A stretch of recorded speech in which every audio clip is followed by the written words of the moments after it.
Naqueles dias que estamos desanimados, tentando virar a página, mas dá tudo errado. Tentando esquecer, mas alguém lembra o seu pecado. Você começa a pensar, nada vale a pena. Ao invés de solução, você arruma mais problema. Deixa eu te dizer, deixa eu te explicar. Na vida tem que ter fé, algo irá mudar.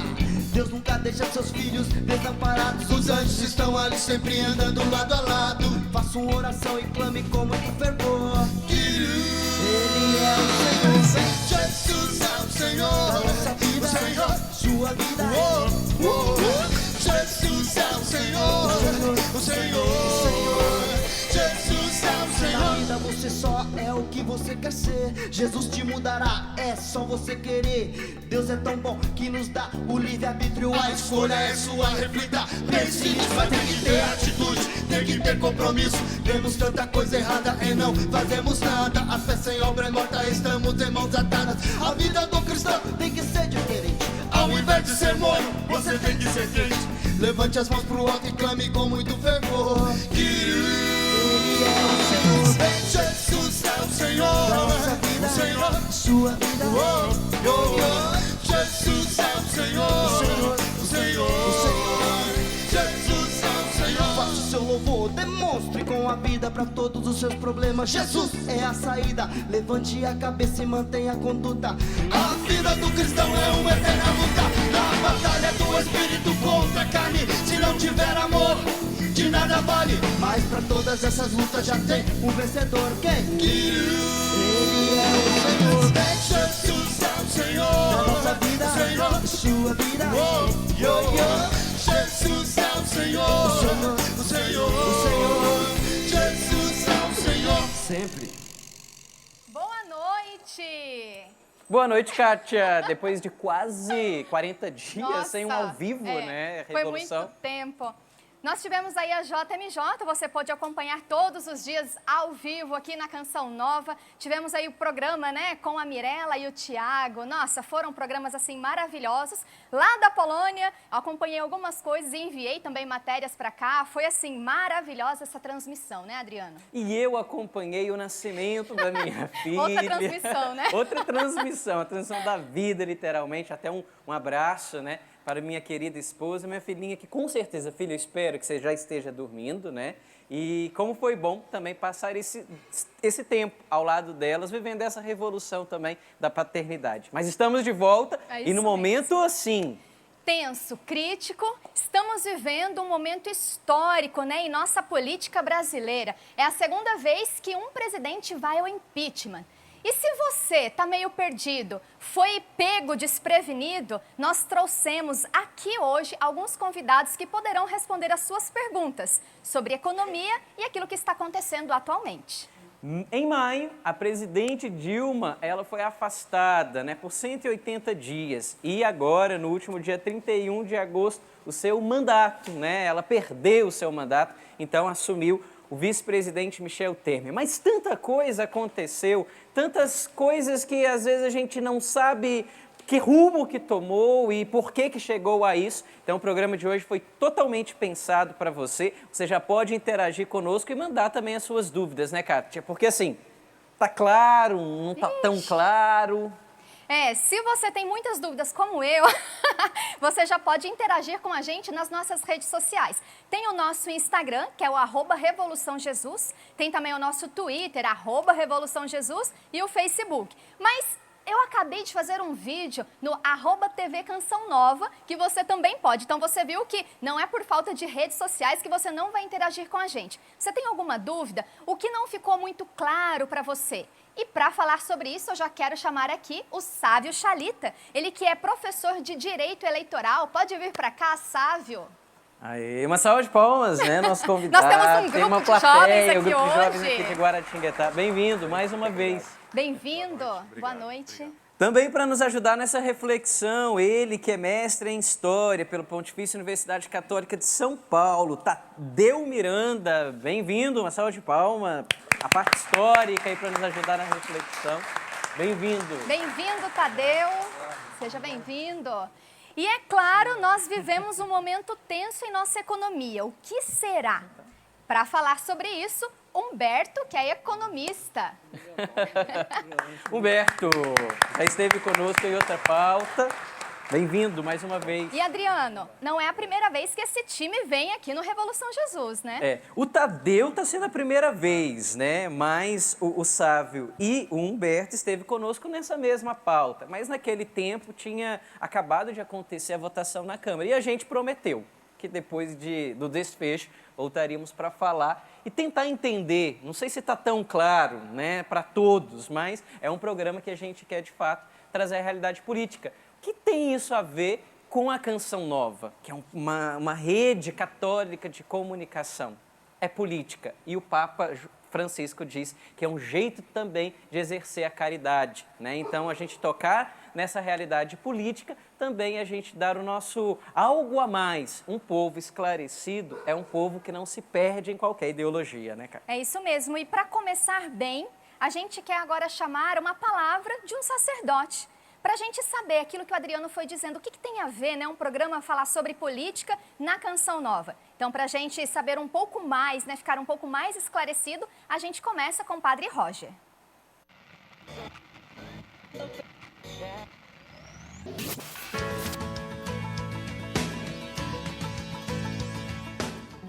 A política trata do bem público, a política trata daquilo que é do público, daquilo que é do povo.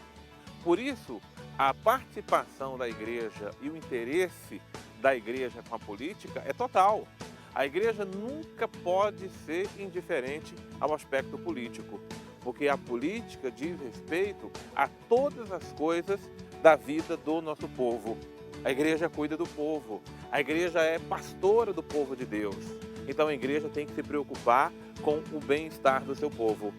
Apenas uma coisa importante é que nós não podemos confundir política com politicagem ou com política partidária. A igreja não faz nem politicagem e a igreja também não faz política partidária. A igreja também não está preocupada numa política voltada para as coisas da igreja. A igreja está preocupada que a política promova o bem para todo o povo. E aqui não se trata só do povo católico, do povo cristão, mas de todo o povo de Deus ou de todo o povo até que de repente não se sinta povo de Deus. Mas que a política seja justa, que ela seja ética, que ela haja dentro da moral.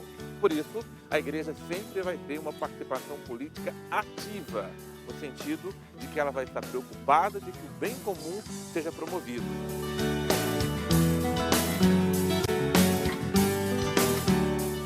A igreja não deseja e nem espera que os nossos jovens sejam alienados do mundo em que vivemos. E aqui se trata também do mundo político. A igreja não está esperando que os nossos jovens estejam simplesmente promovendo política partidária. Mas a igreja espera que os nossos jovens estejam ligados, antenados, que os nossos jovens estejam participando de tudo aquilo que envolve o nosso mundo político.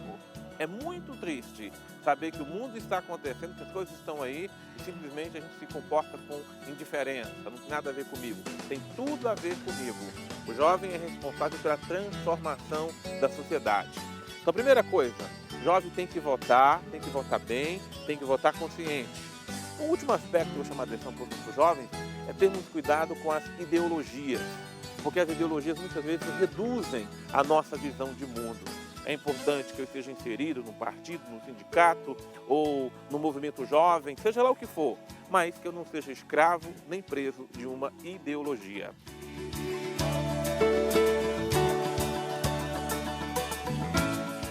Eu digo o seguinte, nós não temos messias no mundo da política, nós não temos salvadores da pátria e nem temos aquela pessoa que vai ser sempre trazer aquilo que nós acreditamos ou que vai ser bom para nós.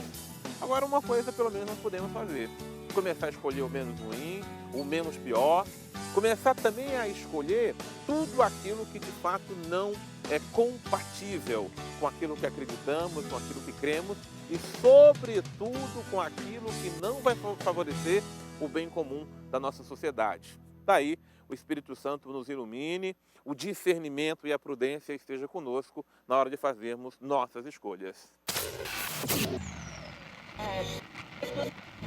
Valeu, Padre Roger. Então, de fato, já está justificada a pauta do nosso programa de hoje, para a gente não correr o risco, né, de pensarem que nós estamos aqui querendo levantar bandeiras de partidos. Não, queremos refletir, a situação pede uma reflexão, por isso a gente trouxe pessoas que estão bem gabaritadas para nos ajudar nesta reflexão. Lógico, não tem como se fechar questões, talvez, né? As questões estão muito abertas, né? Até nos nossos bate-papos ali embaixo, cada hora um trazia uma reflexão. Estou pensando por esse lado. A coisa está indo meio por aí, né? Mas antes de falar no que ficou, eu queria que vocês pudessem, de uma maneira muito breve, né, falar o que foram esses 180 dias que o Brasil viveu, né, após ali o afastamento da presidente Dilma, o Temer que assume, né, e toda essa questão que foi para o Senado, comissão feita. Queria até que vocês também se posicionassem referente ao retrato, né, do nosso Senado ali, né, são os nossos representantes. Como que vocês perceberam isso, né? Podem ficar bem livres. Tá bom. Eu posso começar, então. Então, vou falar do lado econômico. Sim. Então, nós passamos um período de uma grande insegurança, incerteza, e isso é péssimo para o mercado. Todos nós, né, os agentes econômicos, a gente fala muito no pessoal do mercado financeiro, mas todos nós não nos sentimos inseguros em relação à tomada de decisão econômica. E essa insegurança, ela prejudica a economia, ela traz prejuízos enormes para a economia. Então, esse é um aspecto que nós atravessamos e que vamos ainda enfrentar durante muito tempo, porque é preciso que o novo governo ele mostre para que veio. Ele mostre qual é a cara, que correções que serão feitas em relação ao governo anterior. Então foi um tempo de insegurança forte. Total. Mas essa insegurança não se encerrou. Esse é o grande problema. Bom, boa noite. Primeiro, obrigado mais uma vez pelo convite. Nós, da outra oportunidade, continuamos tratando logo depois que o programa acabou, ainda muito assunto para tratar, né? E hoje a gente volta já com uma situação talvez consolidada, né? Temos aí mandatos de segurança saindo a todo tempo aí que a situação ainda pode alterar bastante, mas tem um pouquinho mais para frente. Com relação ao ponto de vista jurídico, vou até me manter distante com relação a posicionamentos, mas Sim. tentar ser o mais jurídico possível. E até mesmo a comunidade jurídica ela ainda está muito borbulhando, né? Tem muitas situações, muitos institutos do direito que estão sendo discutidos, deturpados e aplicados de maneira, às vezes, não convencional. Então, esses 180 dias, desde o dia que nós tivemos aqui, em que nós discutimos que o STF havia feito uma releitura da lei do impeachment, que é a Lei 1079 de 50, hoje a gente viu que mais releituras foram feitas em pontos específicos, né? E a última releitura delas é a questão da cisão entre a perda do mandato e a consequência de sanção por inabilitação para exercer cargos públicos, né? Então, do ponto de vista jurídico, também, um interregno de dias aí com muitas discussões interessantes. E o Tadeu? Pois não, Adriano, muito obrigado também. Nós agradecemos a oportunidade, né? E eu sou historiador, Adriano. Eu preciso ir além desses 180 dias, Sim. que são um espaço, esses 180 dias são um espaço num processo de transformação muito forte, muito acentuado na história do Brasil, né? E aí há marcos, ontem houve um marco, né? Mas essa história continua. O que está ainda para acontecer, não há nada definido, não. Ainda muita turbulência para acontecer, tanto no nível político, tá? Quanto as questões econômicas, que fazem parte também de uma transformação mundial, aí, que o mundo está aí num processo aí de dificuldades, tá? Então, nós estamos aí neste processo que há de render ainda muitos programas e bate-papos. Mas tem uma pergunta. A presidente Dilma ela saiu, mas ela pode ser reeleita? Ela não pode? como que funciona isso agora? Porque uns falam, eu queria que vocês explicassem de uma forma que as pessoas pudessem entender, bem numa linguagem assim, né? Porque às vezes a gente lê, né? A gente assiste os noticiários, mas tem algumas coisas que ficam ali ainda no ar, pelo menos para mim, que sou bem leiga nessa situação. Olha, a questão que envolve... É difícil ser um pouco técnico nesse assunto, mas vou tentar traduzir assim, alguns nomes que são feios. Veja bem, quando você tem na Constituição, artigo 52, que está sendo falado, agora todo mundo já sabe quase que de cor o 52, ele Direito fala... está em moda agora. Mas é bom, é bom. Você trata ali das competências do Senado, né? Que o Senado vai ser competente para julgar o presidente da República, o ministro de Estado, enfim, vai tratar ali algumas situações. O parágrafo 2º, que é o finalzinho, a parte finalzinha do parágrafo 2º, vai falar que a situação em que ele julga o presidente da República, o presidente será considerado condenado quando, por maioria de 2/3. Até aí, as televisões estavam fazendo até placar e bolão, né, para quem que ia conseguir ou não atingir o número.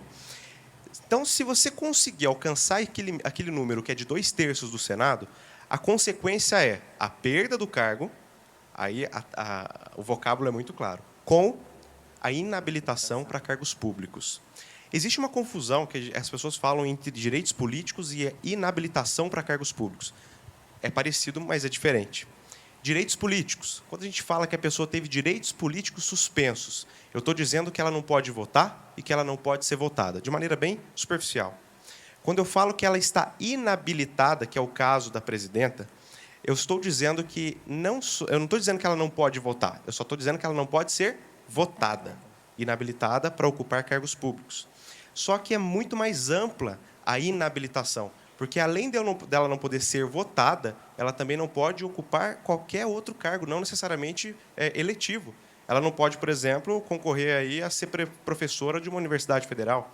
Ela não pode ser secretária de Estado, secretária de município, não pode nada que seja público, nada que envolva erário público, né?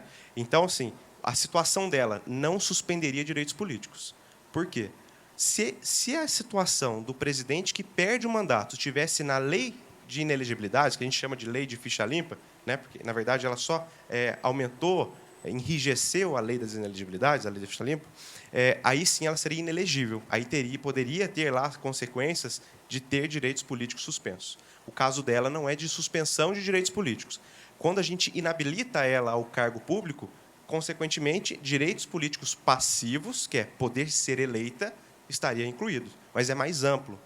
A questão que até me estendi agora é que o Senado ele criou uma cisão entre esse julgamento. Por quê?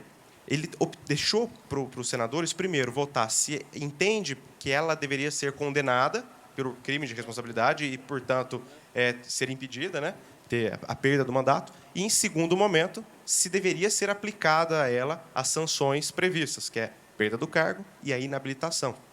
São as duas coisas.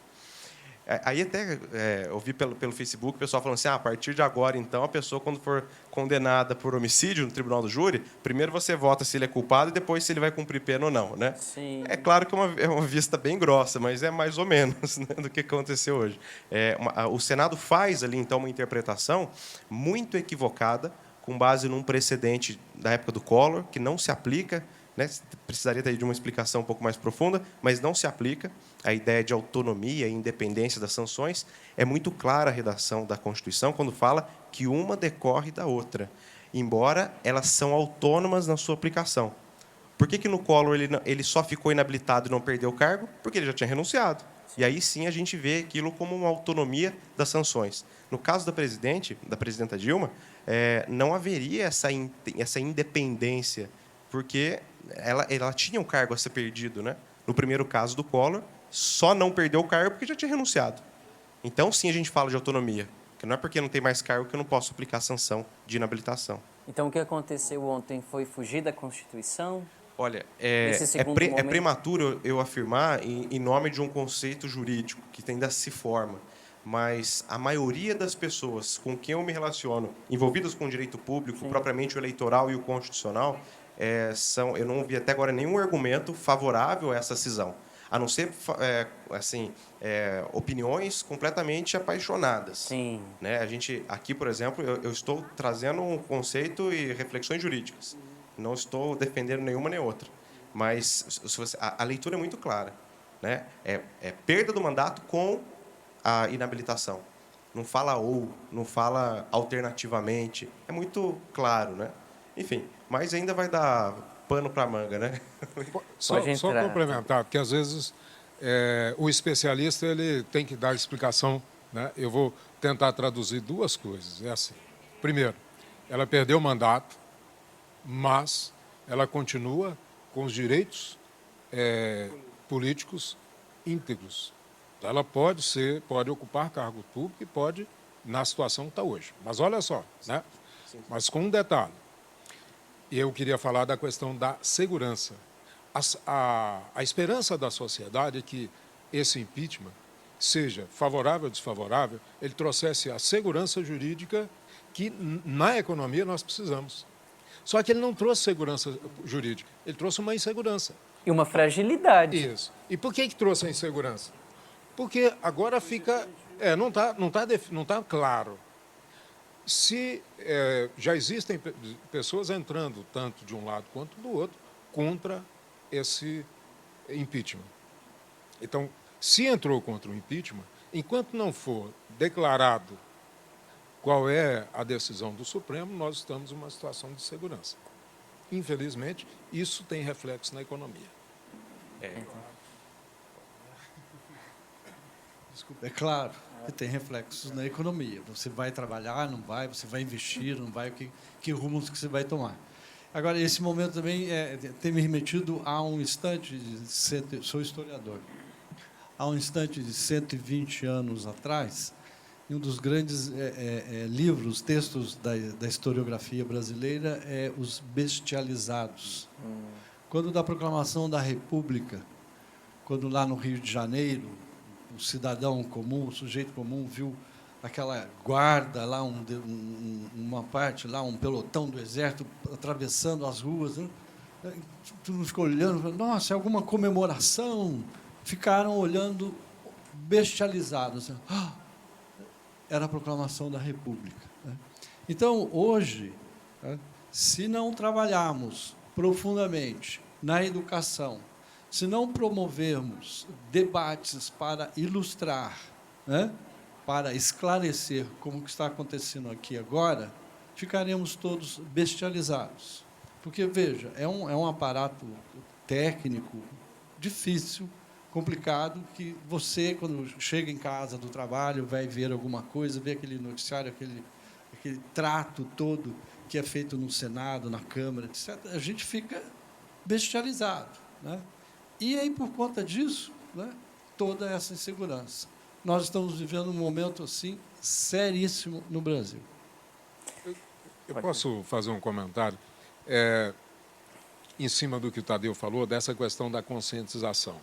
É importante isso. E uma coisa que é importante, aí vai ser um lado mais político do que econômico, né, mas que tem reflexo econômico, é que é importante que a sociedade entenda que foi a sociedade que moveu a Câmara, que moveu os senadores para o impeachment da presidente. Eu não estou entrando no mérito se o impeachment deveria ter acontecido ou não nesse momento, né? A minha posição pessoal.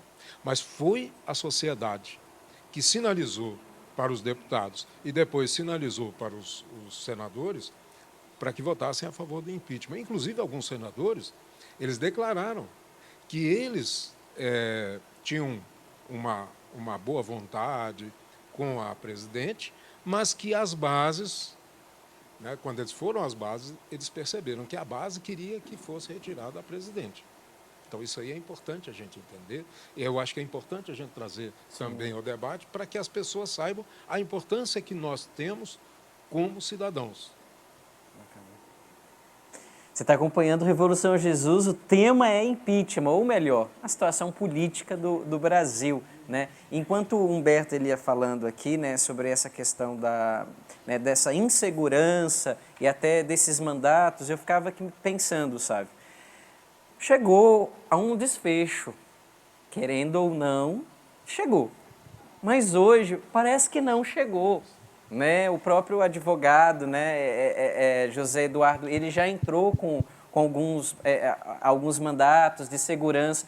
E até assim, quem está acompanhando, o que seria esse mandato de segurança? Né? E é possível voltar atrás, amanhã chegar, olha gente, foi uma brincadeirinha o que nós vivemos lá, não aconteceu, a gente vai ter que retomar essa conversa, entendeu? Não foi bem assim. Isso é possível? E é tipo assim, fico pensando como que o Brasil deve estar sendo visto nessa hora.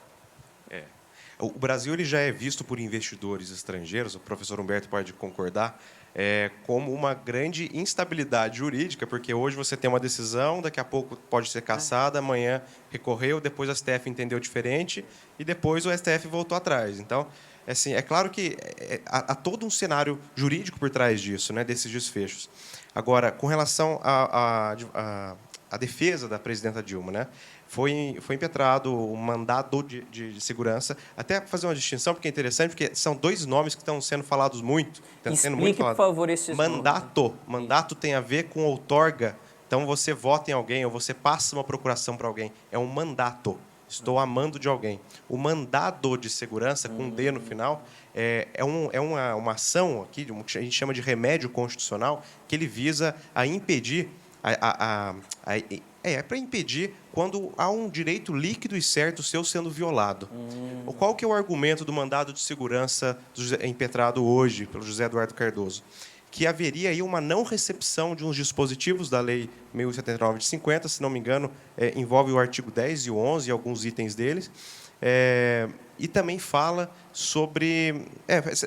basicamente isso, a não recepção desses artigos e, por consequência, todo o processo, tudo que se desenvolveu através, tanto na Câmara quanto no Senado, seriam nulos. E, portanto, necessário se refazer todo o procedimento. Né?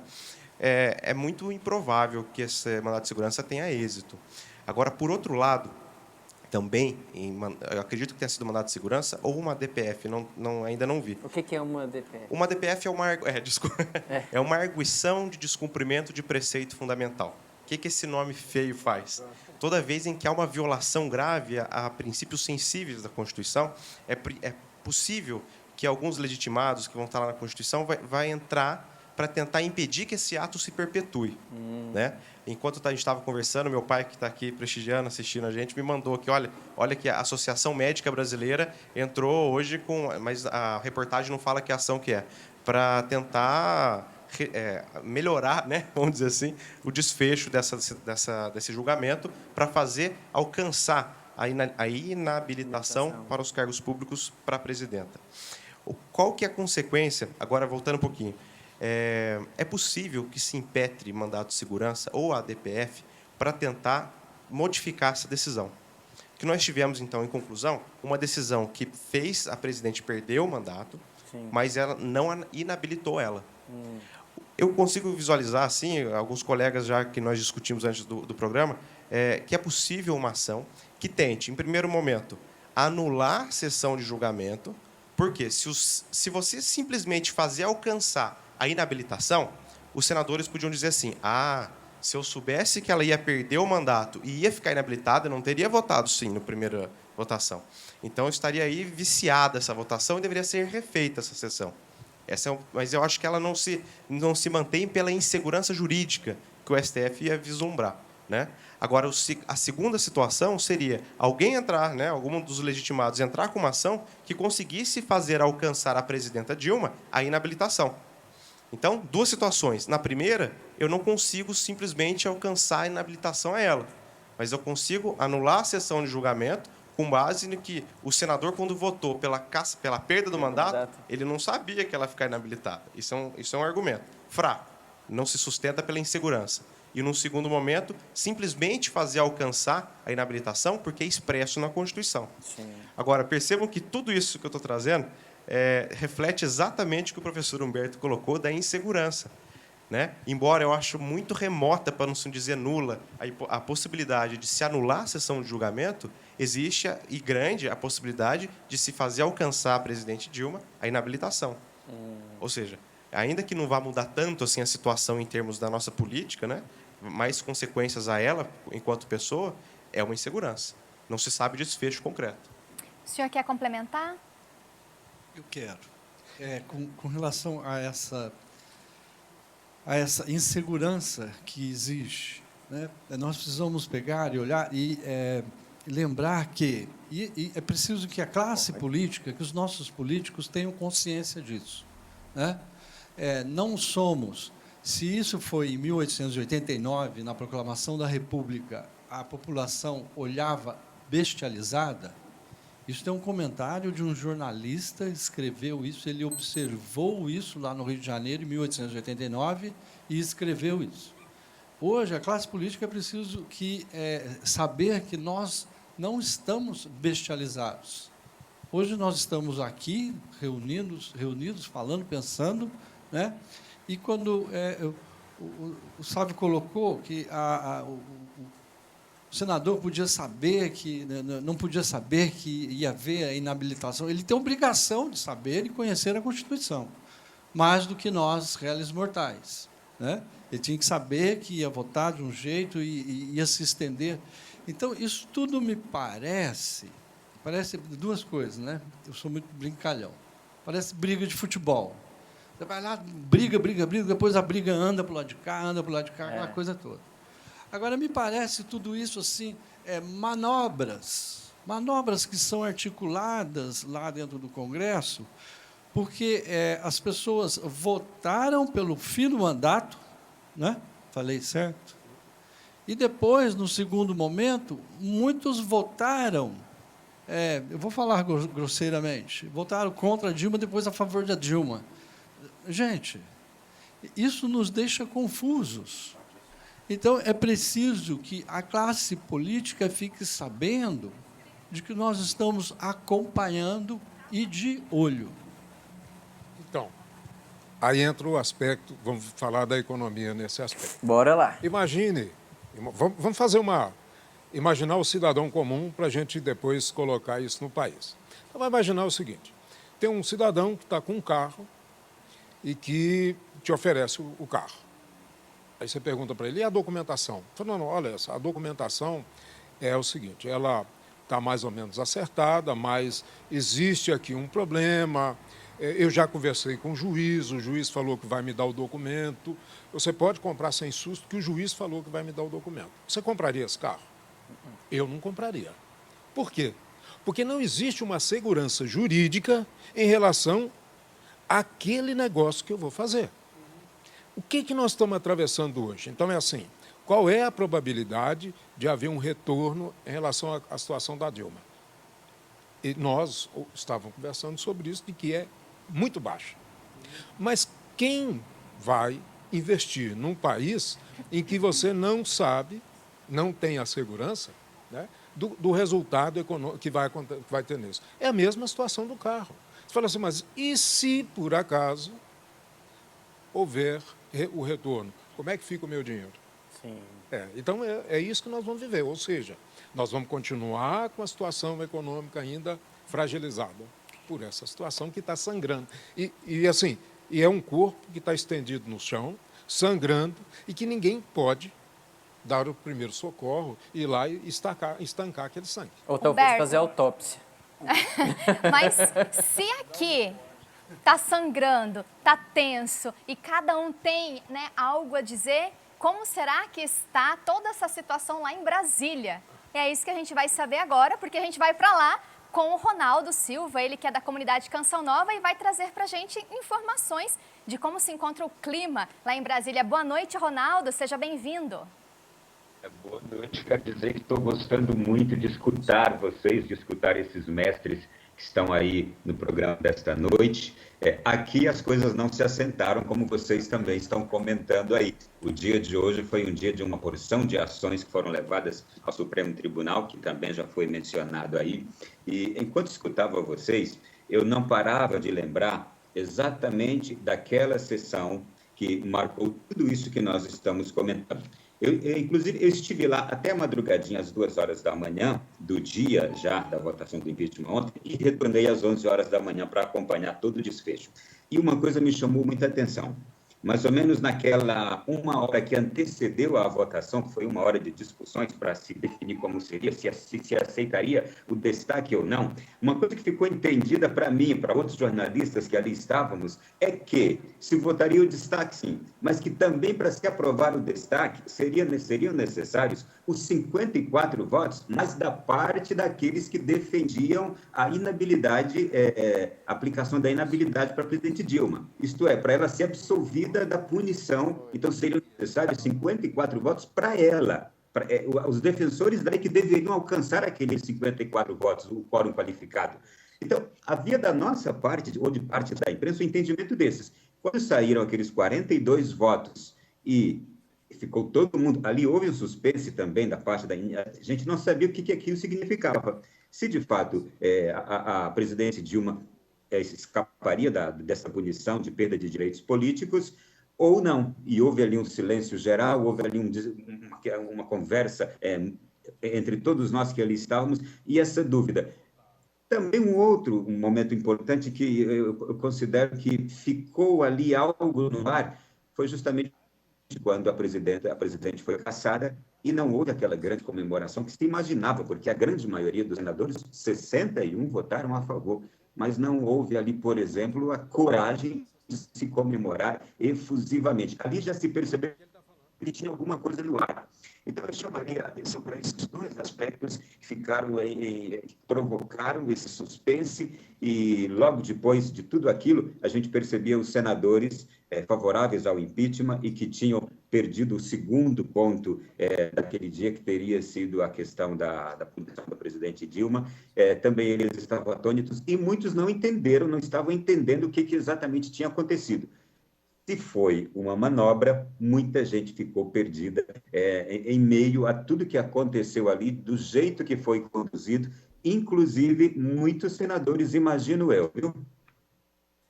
Ronaldo, obrigado pela sua contribuição, né, de trazer para a gente também até esse clima de incerteza que pairou, né? Um dito, mas o dito não foi bem assim na hora da prática aí. Né? Quero agradecer mais uma vez da sua intervenção aí de Brasília. É uma coisa, de fato, o clima é esse, a instabilidade ainda continua, um desfecho que não foi tão bem fechado assim, né? Que a gente possa voltar com essa pauta outras vezes, viu? Muito obrigado. Deus abençoe. Prazer, Adriano. Obrigado a vocês.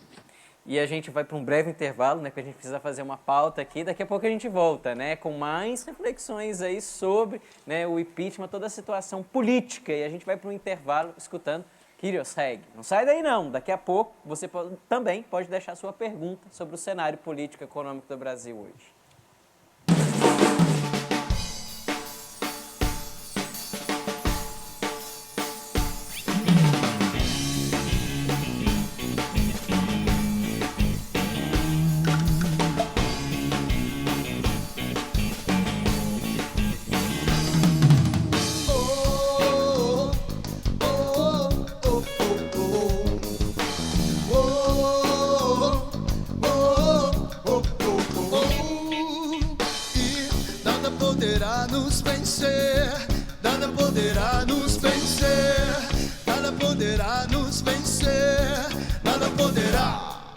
A minha segurança está em Cristo, Ele é minha força, nele eu acredito, eu me abasteço do seu amor. A minha salvação está em Cristo Salvador, e nada poderá nos vencer, nada poderá nos vencer, nada poderá nos vencer, nada poderá. A causa que foi feita numa rocha, que venham os ventos, nada importa, pois Deus é a minha fortaleza. Com Ele eu estou firme, não há tristeza, não há tristeza, não há tristeza.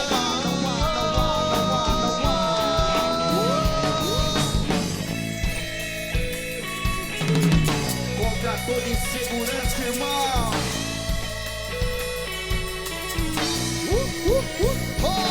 Firme e forte, eu sigo em frente. Quando estou com Deus, nada até contra a corrente. Posso perder tudo menos a minha fé. E mesmo se eu cair, Deus me porá de pé. Eu creio nas promessas e naquele que é, e naquele que é, e naquele que é. E nada poderá nos vencer, nada poderá nos vencer, nada poderá nos vencer, nada poderá.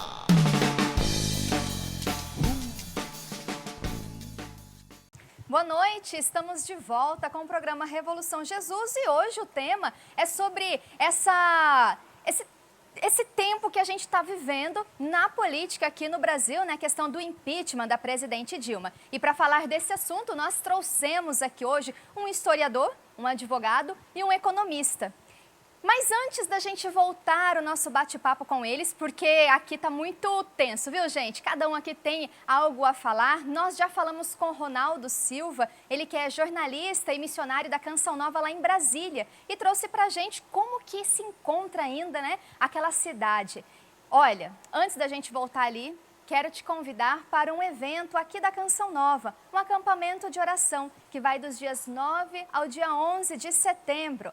9 e 11 de setembro tem acampamento de oração aqui na Canção Nova. Acampamento Quem como Deus. Então você pode trazer a sua caravana, o seu grupo de oração, vem participar conosco deste momento que eu tenho certeza que vai transformar aí a sua vida, o seu coração. E você pode, é claro, rezar com a gente. Quero mandar aqui um abraço, né, para a galera que está nos acompanhando pelas redes sociais, a Paty Oliveira, a Ari Libério, o João Augusto, a Francilene Magalhães, a Valéria Vilas Lobo, a Adriana Alckmin, a Luísa Guadalupe, João Furlan, Dani Tairine, a Silvandira, a Jeane Nunes, Roseli, Damião e muito mais, né? E aqui até o pessoal comentando, como a Daiane Azevedo dizendo, o programa de hoje poderia ser um pouco maior, muito válida todos esses esclarecimentos, né? E da plateia já chegaram algumas perguntas e eu deixo aqui para vocês. Como saber que o impeachment não é apenas um ato ideológico de oposição? Posso começar? Pode. Eu acho que não tem como você pensar que qualquer ato seja despido de política ou ideologia.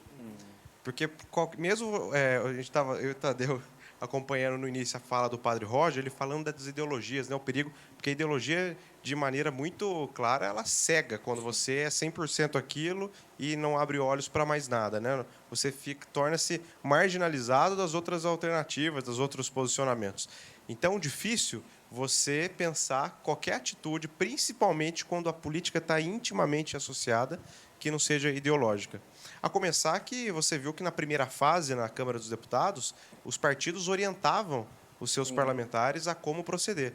Aliás, questão que não sei se foi discutido, que poderiam até mesmo perder mandatos por infidelidade partidária, caso expressassem diferente, né? Então, a ideologia está intrínseca no ato, né? Mas é assim, nós também temos que entender que existe um aspecto ideológico, mas existe um fato que levou a isso. Qual foi o fato? O fato, que inclusive foi considerado pelo Senado como um fato real, que é as chamadas pedaladas, né, que se vulgarmente chamar de pedaladas. E o que seriam essas pedaladas, né?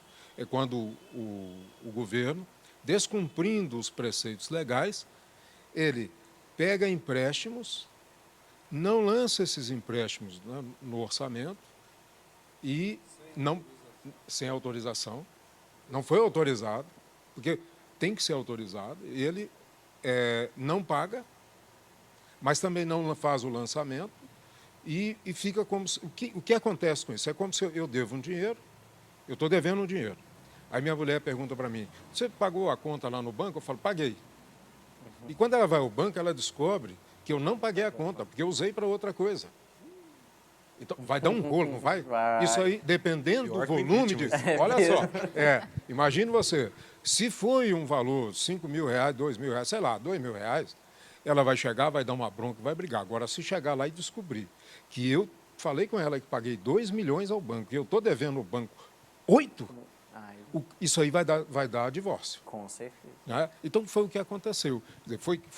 Houve um fato real, que foi o descumprimento da legislação. Junto a isso, houve uma perda de sustentabilidade política. Então, que é o aspecto ideológico que está envolvido. Então, mas se não tivesse o fato, vamos dizer assim, não é o fato, desculpe, se ela não tivesse infringido a lei, isso não teria acontecido. Tadeu. Agora, eu quero até provocar aquilo que você falou um pouco antes, dentro dessa questão da ideologia, o movimento, a ação popular, a ação da sociedade, né, que estamos muito mais esclarecidos hoje. No meio de todo esse turbilhão, dessa insegurança, né, eu sou bastante otimista, isso não perco. Nós estamos muito melhores hoje, enquanto sociedade, enquanto cidadãos. Tá? Porque esse movimento todo, na verdade, essa inflamação, essa turbulência toda começou com 20 centavos. Sim. Né? Que a partir daqueles 20 centavos a classe política se incomodou, porque nós não aguentamos mais todo esse trato, essa armação, todas essas manobras nós não aguentamos mais. Então, a partir desses 20 centavos, que nós passamos efetivamente a cobrar da classe política ações que acontecem ao longo da história do Brasil, essas infrações, né, que aí a técnica, né, todo o preceito técnico vai trazer à tona ou não, vai justificar, vai demonstrar ou não, né, mas isso sempre houve com um jeitinho brasileiro. Então, parece algo assim, a minha fala pode parecer algo assim para anestesiar, mas muito pelo contrário, ela é provocativa. Nós mudamos, estamos diferentes. Né? Ainda que a mídia internacional venha zombar da gente, mas nós estamos nos formando enquanto democracia. Democracia dá trabalho, enquanto democracia, enquanto cidadania. Eu queria aproveitar esse exemplo que o Tadeu deu, que é assim. Os 20... Pode pegar aqui o microfone dele? Isso, que fique registrado, nós somos adversários políticos. E mas não partidários. Bebemos muito não, vinho juntos. Mas não político partidário, né? Porque eu tenho uma posição de independência, né? Mantenho uma posição de independência. Aliás, o Tadeu também. Mas é assim, o Tadeu falou dos 20 centavos. Os 20 centavos foram apenas a centelha. Sim. Só que se eu acender aqui um fósforo, aqui nesse momento, ele se apagará. Sim. Mas se eu acender o fósforo ao lado de um barril de pólvora, vai dar um rolo. Foi o que aconteceu. Quer dizer, a sociedade estava já cansada da situação que estava vivendo. Quando entrou aquele 20 centavos, aquilo foi riscar um fósforo para incendiar o barril. Ainda bem, ainda bem. E olha, uma vez que foi riscado, não se encerra aqui. Embora o programa já está para encerrar, e como não foi tão desfecho, fica já aberto uma próxima pauta para cenas do próximo capítulo. Até ontem, numa rede de TV que eu estava assistindo, dizia qual vai ser a próxima temporada dessa série. Um episódio acabou, mas as cenas da próxima temporada. É isso mesmo, Adriane, e a gente quer agradecer, né? Agradecer ao Humberto mais uma vez por ter aceito o nosso convite, agradecer ao Sávio também, e eu quero dizer que quando o senhor falou que o senhor é um cara, né, otimista, que o senhor é um homem otimista, claro, claro. Temos que ser. E isso é o que nós também queremos passar para você. É isso que nós, como Canção Nova, queremos levar para você como um conteúdo bom que você pode acompanhar aqui, né? Cada profissional na sua área falou muito bem, deu para entender muito claramente, mas nós precisamos ficar com isso. Nós precisamos ser otimistas, nós precisamos ter um olhar de esperança para o futuro. A gente não pode ficar sempre olhando o negativo, sempre pensando, eu sou brasileiro, porque o Brasil não vai para frente. Não, nós precisamos olhar e pensar, eu sou brasileiro graças a Deus. Louvado seja Deus porque eu nasci neste lugar, neste país. Então é isso que nós queremos deixar para você também, que você saia, né? Ou melhor, que nós possamos sair deste programa e você, aí na sua casa, levar esta mensagem de esperança. E não é à toa que nós encerramos este nosso programa hoje cantando Sou Vencedor. Que você possa assumir isso na sua vida. Somos todos vencedores. Que tudo isso, toda essa situação política que nós vivemos, não seja para afetar a sua casa, a sua família, muito pelo contrário. Vamos rezar, porque precisamos, mas precisamos sem pensar daqui para frente, né? Seguimos com Kyrios Reg, Sou Vencedor. Som.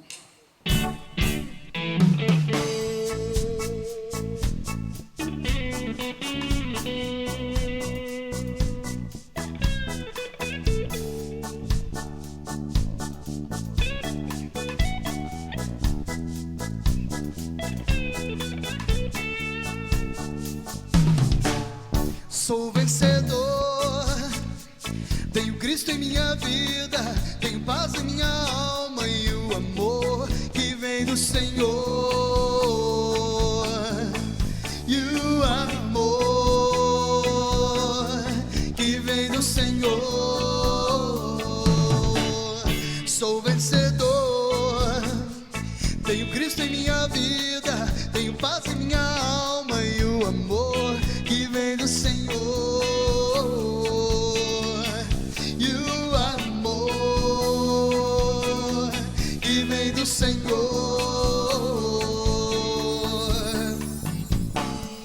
Decidi buscar o céu, ser testemunho vivo da palavra, seguir os passos de Jesus e ter a minha vida transformada. Este é meu grande dia, com Jesus e com Maria eu vou sempre ser um vencedor, um vencedor, um vencedor, um vencedor. Vivendo a palavra somos mais que vencedores. Ela nos liberta e também cura nossas dores. Nos impulsiona um amor verdadeiro. Esse é Jesus Cristo que nos amou primeiro. O Cordeiro Santo digno de todo louvor. É por Ele que eu canto, é por Ele que sou vencedor. Sou vencedor, tenho Cristo em minha vida, tenho paz em minha alma e o amor que vem do Senhor. E o amor que vem do Senhor.